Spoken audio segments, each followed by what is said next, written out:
राधे राधे। आज पवित्र रक्षाबंधन रे राखी पूर्णिमा रे आपण मानक समस्त को अभिनंदन। जे आशा करुच्ची रक्षाबंधन रे निश्चित आपण हाथ में कहीं ना कहीं राखी बांधि थे। तो आज रक्षाबंधन आज विषय वस्तु है रक्षाबंधन केवे आरंभ होता कि क्या प्रथम रक्षाबंधन रे राखी बांधि आज चलतु से विषय टी शुणा मो दे किंचित ज्ञान अच्छे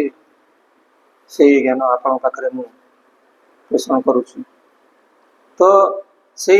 आपण मान गोटे पुणी अनुरोध जदि आपण मान किसी वीडियो टी भल लगे निश्चिंत शेयर करेंगे लाइक करेंगे कमेंट भी करेंगे जदि किसी खराब हो कमेंट भी करेंगे सब्सक्राइब कले कौन हम मुझे भल भल वीडियो प्रत्येक दिन संध्या 7टार मोटिवेशनल वीडियो निश्चिंत छाड़ी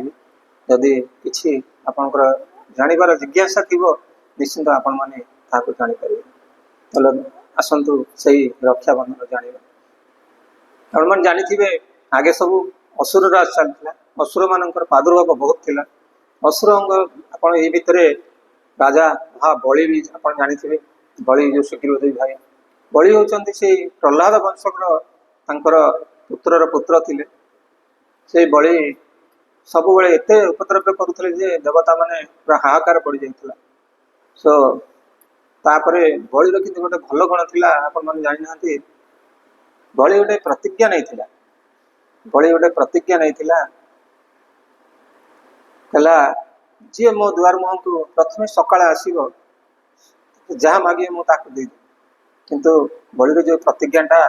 बलिर जो गुरु थे राक्षस गुरु शुक्राचार्य थे शुक्राचार्य को भल लगी ना कहला तुम जो ये प्रतिज्ञाटा तुम भविष्य को बहुत महंगा पड़ खराब हो ना मु प्रतिज्ञा नहीं सारी माने निश्चिंत मुझे प्रतिज्ञा पूरण करी जी मो पाखक सका प्रथम आसो से जहाँ मागे मुझे दान करी बलिर ये गुणटा भारी भल गुण थी जे एमती कला बलि पुणी चिंता कला जे मुझे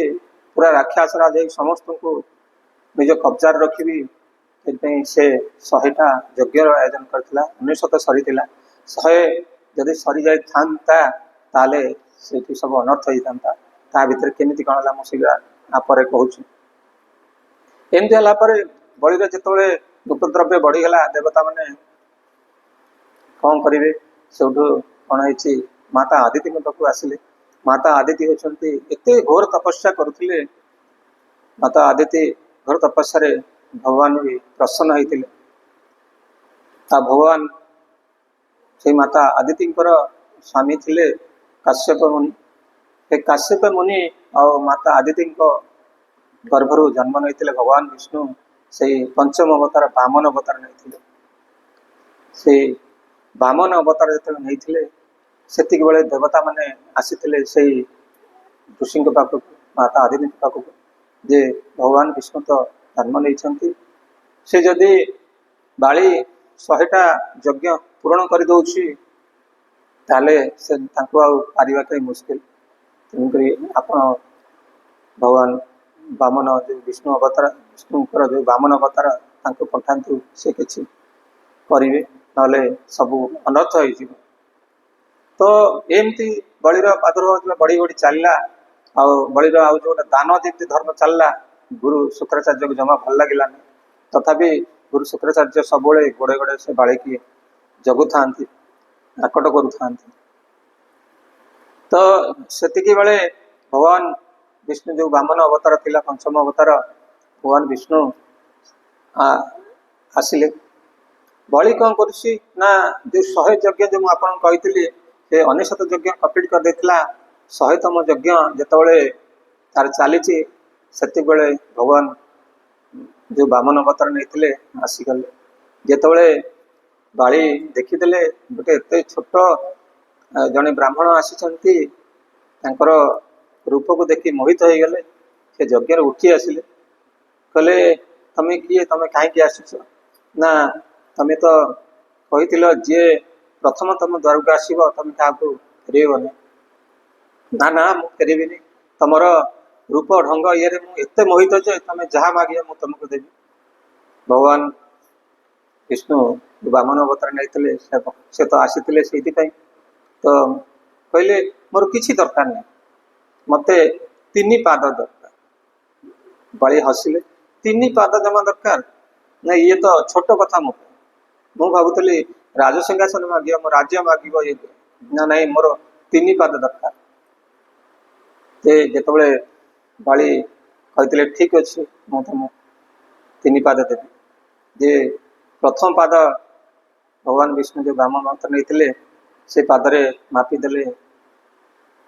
इंद्र भुवन जी सब अच्छी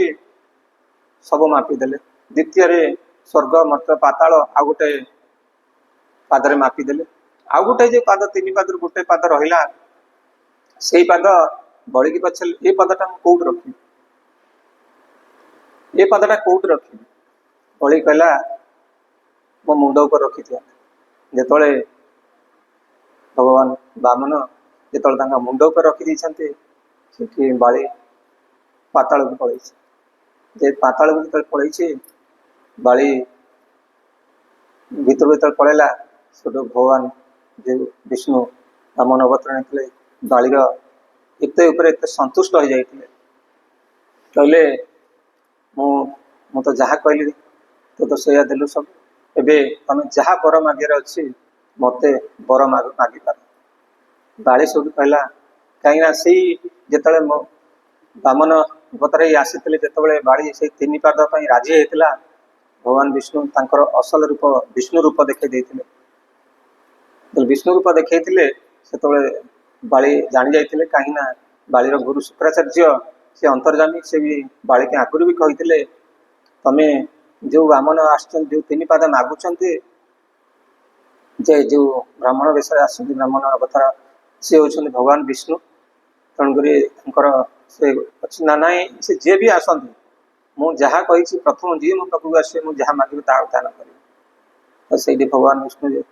जिते कहले मु तृतीय पाद कौटी थोबी से कहले मो मुंड उपर थुअंतु तो से मुंड उपर थी पाद को पड़े पाताल को पलैले से भगवान विष्णु संतुष्ट है संतुष्ट हो कहले तमें कौन मागुच माग मत जहाँ माग ना प्रभु मु तो जापारि आप प्रभु स्वयं विष्णु मोर एति गुहारी मु सका उठिले सब आपण को मुँह की चाहिए आपण को ही देखी तो जो यही कथा कही भगवान विष्णु तथास्तु कही भगवान विष्णु से जो बामन आसी से दिन ठारू से बामन रूप से बलिंकर द्वारपाल होती रही द्वारपाल जो सब विष्णु महाबली सका उठे से द्वारपाल आग बामन अवतार भगवान विष्णु को दर्शन करेंगे जो कौन कम करेंगे किसी विचित्र लीला देखु जो मस 2 मास 3 मास 4 मास किसी दिन बीतीगला माता लक्ष्मी और विष्णु को पाइले नहीं माता लक्ष्मी और विष्णु को पाइले नहीं कौड़े गले खोजा खोजी खोजा कर लास्ट को देवर्षि नारद आसिक माँ लक्ष्मी पाखे उपस्थित है। देवर्षि नारद माँ लक्ष्मी कहले माता वर्तमान भगवान होती ना बलिंकर द्वारपाल होती बामन रूप तेणुक आपण से जातु भगवान विष्णु को पाइपर। माता लक्ष्मी आउ विलम्ब नक शीघ्र शीघ्र पलि आसिले सब जिनस जाणीगले देवर्षि नारद भी कहीदे प्रथम जहाँ माग से दान करद देवर्षि नारद कथा रखी जो माता सीता आसी प्रथमे जिते माता सीता गोटे साधारण बेश आसी था नारी रूप आसिले देखले बलि कहले तो पाखक आसिले बलि कहले कौन मागुच माग तुम आज तुम मोर प्रथम ना मते जहाँ मागी तुम दे पार ना निश्चिंत तुम मागिकी थे देख ना मते मोर द्वारपाल जी अच्छा से होती मो स्वामी मते मो स्वामी की दरकार। बाली सब हाँ कही कहले ठीक अच्छे से माता लक्ष्मी तांका बलि संतुष्ट होगी कहले आज ठारे मु तुमको मोर भाई कहूँ मो भाई बोली संबोधन कले से जो आनी गोटे फीता भाया तो से बलिर हाथ में बांधि देते तो से जो हाथ में बांधि देते माता सीता भाई बोली बलि की कही कहीं बलिंकर जो ଥିଲା ସେଇଟା ମାତା ସୀତାଙ୍କୁ ଭଲ ଲାଗିଥିଲା ଆଉ ଯାହା ବି ମାଗିଥିଲେ ଦେଇଥିଲେ। ତ ସେଇ ଦିନ ଠାରୁ ମାତା ସୀତା ଭଗବାନ ବିଷ୍ଣୁକୁ ସବୁଠୁ ବଳିଙ୍କ ଇଏରୁ ଉଦ୍ଧାର କରିଥିଲେ। ତ ସେଇ ଦିନ ଠାରୁ ଯେତେବେଳେ ମାତା ସୀତା ବଳିଙ୍କର ହାତରେ ରଖି ବାନ୍ଧିଥିଲେ, ସେଇ ଦିନଟିକୁ ରକ୍ଷାବନ୍ଧନ ବା ରାକ୍ଷୀ ପୂର୍ଣ୍ଣିମାର ଭାଇ ଭଉଣୀର ମର୍ଯ୍ୟାଦା ସେଇ ଦିନଠାରୁ ଆସିଥିଲା। ଯେ ମୁଁ ଯେତିକି ଦିଏ ମୋ ଦେହରେ ଜ୍ଞାନ ଥିଲା ମୁଁ ଆପଣଙ୍କ ପାଖରେ ପ୍ରକାଶ କରିଛି। ଯଦି କିଛି ଭୁଲ ଥାଏ ତାହେଲେ କ୍ଷମା କରିଦେବେ। ଆଜି ଆଉ ଥରେ ବି ଆପଣଙ୍କୁ କହୁଛି, ଯଦି ଆପଣଙ୍କର ଯାହା ମନସ୍କାମନା ଅଛି ସେଥିରେ ରକ୍ଷାବନ୍ଧନରେ ପୂର୍ଣ୍ଣ ହଉ, ଭଗବାନଙ୍କ ଆପଣଙ୍କ ଉପରେ ସନ୍ତୁଷ୍ଟ ହେଉଛି। ରାଧେ ରାଧେ।